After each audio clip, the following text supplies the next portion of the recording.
module 26. In this module, we are going to discuss about corpus and its relations with dialectology or dialect study. So, the basic thing here is that we try to understand what dialectology actually meant in earlier years, how the entire concept of dialectology or dialect study changed with the availability of new large size language corpora, and what are the advantages now we get with regard to using language corpora for dialect study. Also, we would try to highlight the limitations of corpus in understanding the dialects, as well as finally we will try to see how this kind of approach is ever been adopted or used in Indian context. So, first let us have redefine the term or like understand the basic change in approach to dialectology and how corpus is actually going to contribute in the new understanding of the concept.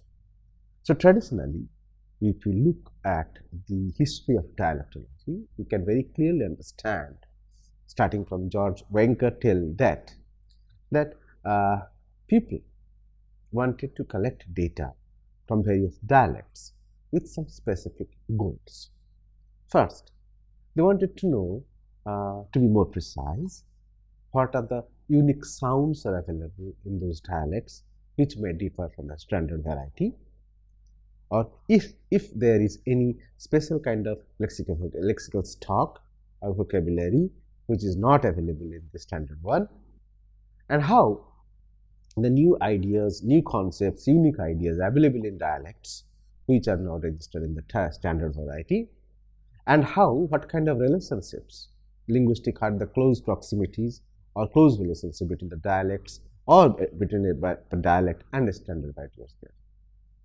So, in most cases, the study of dialects were very much highly specific, maybe for the purpose of writing a phonological description of a particular dialect, or producing a word list used in a dialect, or finding out some uniqueness in the grammar of the dialect.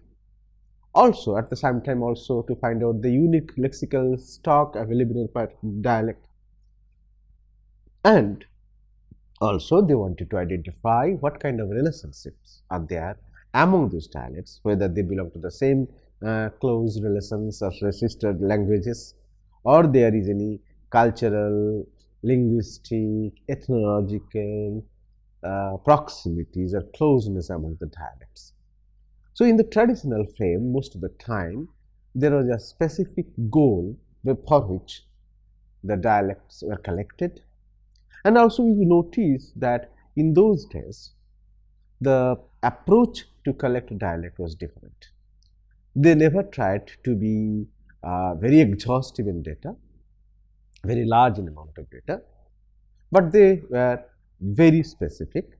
They used to have a well-defined pre-planned questionnaire with a lexical list, with a sample sentence list, and they used to go to the field, collect data or equivalents from the words from the informants or some sample sentences, and they used to analyze those data systematically and identify what are the words are there, what kind of sentences are used there, what kind of grammar properties are there, what kind of nouns, pronouns, grammatical constructions are available there. So, this was the more or less a very traditional, well accepted form or mode of dialect data collection and utilizations for description of a particular language or a regional variety of a language. Now, there is a transition in the sense that in last 20 years or so, we have noted that there are several changes in the approach of dialect study. First thing is that the questions which were normally asked in earlier dialect studies are somehow redefined. You are not only interested to know what are the sounds unique to a particular dialect, or what are the words unique to a particular dialect. We are also interested to know the total fabric of the community, the total linguistic fabric of the community. We are also interested to know how those languages are being used, how those lexical elements are being used in their day-to-day regular discourse, linguistic interactions, how these sounds are combined to produce the sounds, what kind of linguistic mechanism, linguistic repertory they use, and whether these linguistic properties are adequately enriched enough to capture all their communication activities. Also, we want to identify how their speech and their writing differ, if there is close conceptual interface between those two varieties of dialects, and how, important question is, on what ground a particular dialect is different from the other or from that of a standard variety. Is it linguistic factors or some others? So how also we are interested to know how dialects differs from region to region, what are the ethno-cultural reasons behind that, what kind of ecological factors play important roles. So now it is not only the language, rather the entire community, the speech community who use that language or variety is actually the center of investigation. Also, we address some important questions here, is that how far the study of dialectology contributes toward the growth of, say, sociolinguistics in particular, and sociology or linguistics in general. So we also need to know whether a particular dialect called dialect, it should be at all called a dialect. So what we emphasize here, so this is one shift in the concepts of dialect. Then there is another technical shift. The methods, the processes, the approaches or the tools that are used for collection of data are no more used now. We have more advanced devices, advanced tools, advanced techniques to collect data. So in a technological front, we also find there are certain changes, remarkable changes in the process of data collection. Third important part is that the concept of data, amount of data to be collected, and the concept of the selection of informants, these have also undergone change. Now we are not interested only on a set of words or a set of sentences which can be taken into consideration, and we are rather more interested to have the whole discourse, the entire speech narrative, or a long dialogic interactions for a long duration of time, so that we get far better complete picture of the dialogic interactions of the people involved in their own dialects. The basic thing is that now the entire approach of amount of data is changed. So we call it a free discourse text, which is very important, where we can have a long dialogic interactions among the members of the target community, and we can record the whole thing, digitize the whole thing, and preserve them and analyze them. Secondly, in the cases of selection of informants, we also notice that there is a change. We are not selecting informants as predefined. We are now interested to have the entire, all the populations arbitrarily selected, arbitrarily chosen for the whole process of collection of data. So we are not identifying that that particular person or that particular particular woman would be maximally suitable to provide us adequate information of the dialect. We are free to select any person who speaks that dialect. So this has been an important change. That means we can get a better representations of data. So today's dialectology is no more only the study of dialects. It is also far more expanded into the frame of language digitization and documentations, scheme where all minority languages or endangered languages, all mother tongues which are not recognized, approved, or properly digitized or recorded with sufficient amount of data and information. This dialectology now looks into this frame, tries to understand how this can be done. So here we find a new strategy, new approach, new goal in collection of data. So this transition has been possible because of the introduction of two important things. One is the concept of corpus has come into play, and the technology. These two things has made it possible for us now to rethink the whole process of dialectology. Particularly if I refer to that in recent times, the way the Helsinki corpus of English dialects, the Northern Ireland transcripted corpus of speech, or the Oxford Text Archive, Bank of English, or British National Corpus, or Penn Helsinki Language Database, they are collecting data, analyzing data, and the way they are collecting data is changing the overall concepts of dialectology. That means the entire principles, entire process of collecting a language corpus or a speech corpus is now thoroughly applied in cases of collection of dialects. So since we follow the whole methodology of dialect collection, what happens? We get far better representations of the linguistic evidences, of linguistic texts into the dialect. So this actually gives birth to a new concept, to a new idea, or new process we should say. We call it corpus-based dialectology. Corpus-based dialectology is now the basic thing which where goal is to collect data as we collect data from corpora, from different areas. So the way we follow for collecting data for a general referential corpus can also be followed for collecting data for a dialect. So we can refer to a scheme or a framework where from we can find some clear idea how we are going to collect data. According to our scheme, that a representative dialect corpus can have major two parts. The first part is written text samples, and the second part is spoken text samples. So the important thing is that in cases also it may happen that at certain cases the written version may not be available. That's true. There is it is more true in most of the times, because the dialects have only the spoken form. Most of the time they don't have the written version of their speech or the writing system through which they can be represented. But for our case, if we think that there is a writing system for a particular dialect or a variety, then we can have a well-defined frame.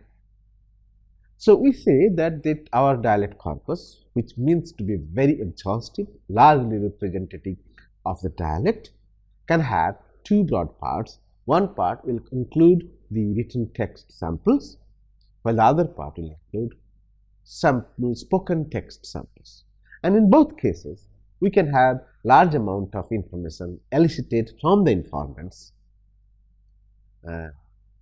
from two different parts. One is from imaginative texts and from informative texts. So we can have four major types. If we get imaginative written text samples, maybe can collected from mythology, legends, history, geography, folk tales, folklore, fairy tales, fables, jail stories, ghost stories, love stories, rhymes, riddles, songs, ballads, proverbs, idioms, poems, plays, elegies, and others.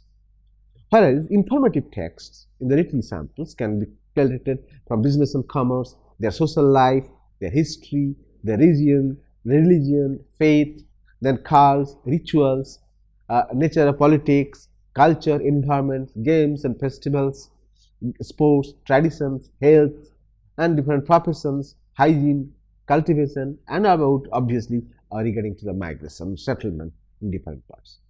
The same way, we can have also, in the same way, the same text can have also a reverse part, which is known as spoken text samples. So all those things can have two broad parts, one part having the spoken text and another part having the written text part. So this way, if we can collect the texts or information of these types in a large manner from the informants by direct interactions with them, not always based on a predefined questionnaire, and if we can involve with them in a large discussions, discussion of long duration, that is very much possible we can get large amount of data.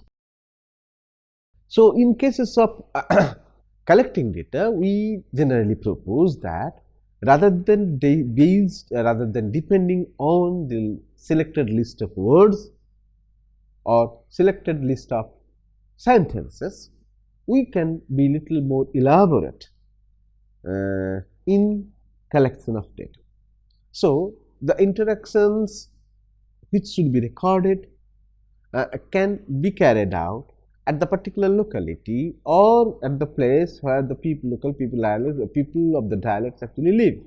So we can record the entire thing at their place, in their home environment, so that the ambience is very natural, because that is an important part in dialect analysis in subsequent part. So here what we can do, we can have broadly three parts in our questionnaire, if at all we need to have. One part can have just a list of words which can be presented to the informants to collect translational equivalence from their respective languages, respective dialects. In that case, the informants has to be quite more selective, because those people who can understand those terms may be selected to provide those informants. Also, we can have a large list of sentences of different types, different textures, different forms, semantically, typologically different sentences, which also we can produce or give to the informants and ask them to produce similar constructions in the sentences, if possible, if available. Or if there is something new, something not available, not included in the questionnaire, that also can be included or can be recorded from the informants. The third part is most important part, is we are emphasizing that let us have a complete free discourse text. That means we can have, say, some issues, some events that is directly linked with their life, living, culture, ethics and civilizations. So these issues would be a broader issues where the informants of the locality are directly involved among themselves for a long duration discussions.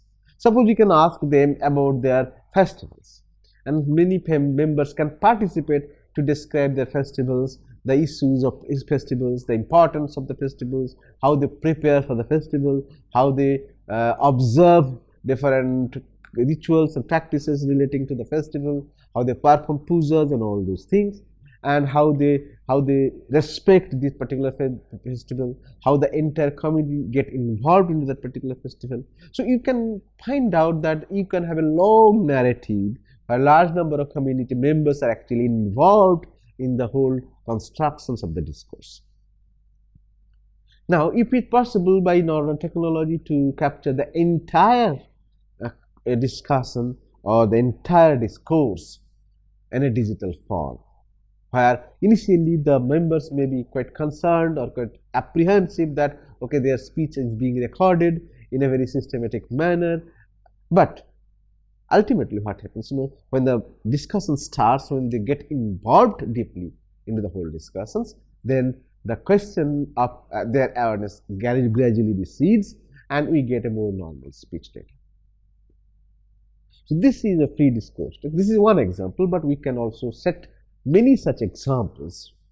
In fact, we did it with some informants in some dialects spoken in Jharkhand and Odisha, and we got a large amount of data which was very unique and spontaneous. There is no manipulation or no intervention from the data collectors. So we get original text data. So this is how the dialect corpus is being developed with the contribution of the corpus linguistics. So this dialect corpus, how it contributes, that is an important part to understand. So we have in this part what we find that principally or theoretically, a dialect corpus has a written text part and a spoken text part that constitute the original raw dialect corpus. Once this corpus is made available, we can utilize or you can apply all the techniques, all the methodologies, all the processes we use to process corpus in other languages or general languages also on the dialect corpus. Then first thing is this entire corpus, dialect corpus, now open for say transcription and normalization. So after this normalization and transcription, this entire raw corpus is now ready for processing. Now we can apply all the techniques of corpus processing of the dialect corpus. Then what we find is that core dialect database, which is error-free, which is available in written form, which is properly normalized and edited. Once this is done, we can use that database in different ways. The phonological part or the phoneme parts of the speech part or phonological aspects issues can be used to study the phonological aspects, phonemes, identification of phonemes, or the phonological processes used in the language of that dialect. The words and lexicon can be used directly for morphology and lexicon. Or multi-word, big area word units can be used to compile those idiom databases or multi-word database of the language. And the sentences can be used for syntactic analysis of the writing a grammar of the dialect. And other information, extra linguistic information which has been embedded into that also will reflect on their life, lifestyle, living, faith, belief, religious, cultural, and many other issues involved into that. So what we propose here is that if we can have a complete dialect corpus, properly developed and processed utilizing the tools and techniques of corpus linguistics, we can have a far better representation of the dialect, and the analysis and extraction of relevant information can contribute in a far better way in understanding the dialects, how it is being used.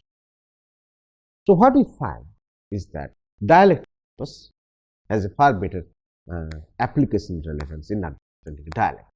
So here are the basic some points we can find out.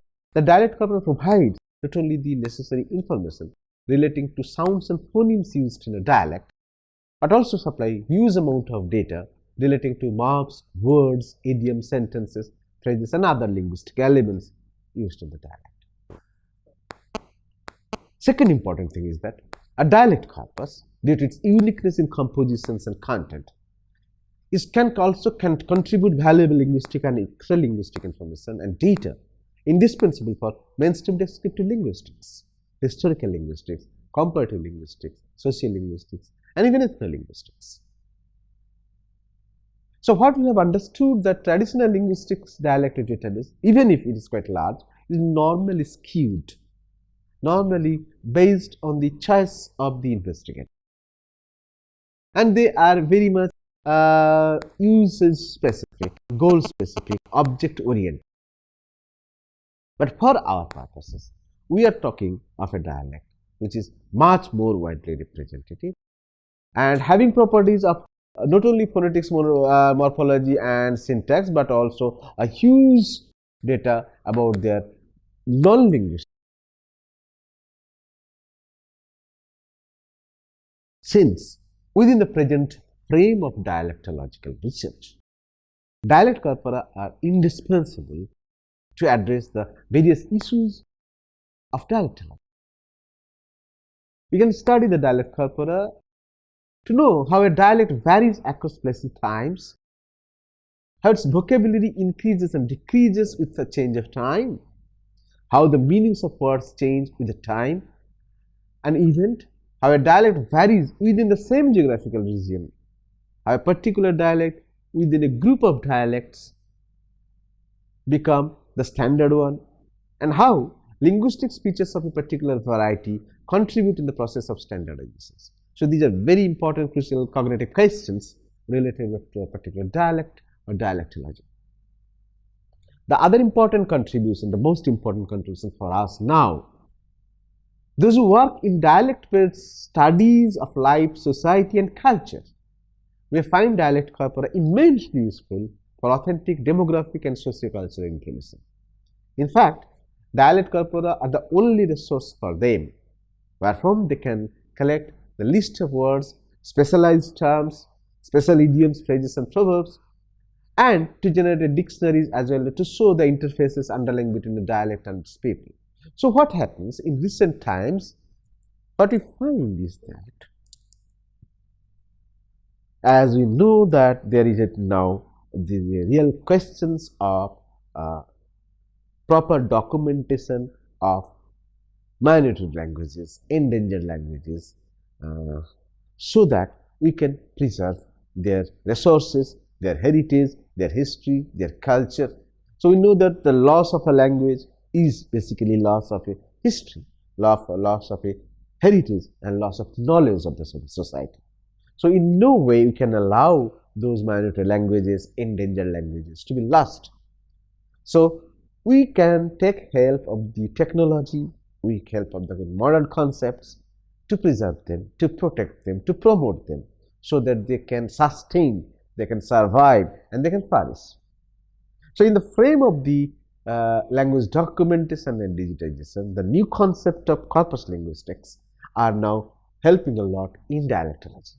Here what we can do, we can not only collect a set of examples or set of sentences, we can have a full-fledged whole data in all possible varieties.